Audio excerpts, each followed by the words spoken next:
సోను సూద్ ఒక star celebrity. సినిమాల్లో విలన్‌గా నటించినా నిజ జీవితంలో మాత్రం హీరోనే. కరోనా టైంలో చాలా మందికి సహాయం చేశాడు. చదువు కోసం పేదలను ఆదుకున్నాడు.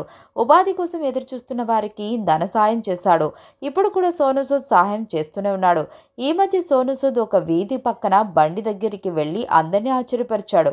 ₹15కే దోస, ₹35కే ఇడ్లీ అమ్మే టిఫిన్ బండి దగ్గరకు సోను సూద్ వెళ్ళాడు.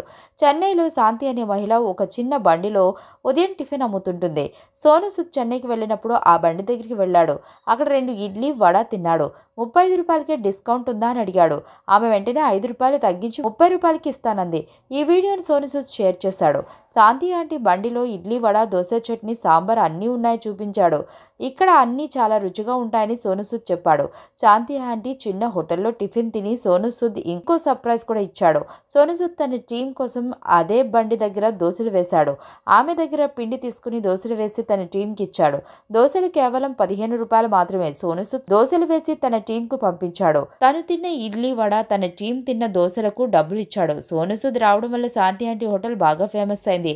ఇప్పుడు చాలా మంది శాంతి ఆంటీ హోటల్కి వచ్చి టిఫిన్ చేస్తున్నారు. సోను సూద్ ఇలా వీధి పక్కన బండ్ల దగ్గరికి వెళ్లడం ఇదే మొదటిసారి కాదు.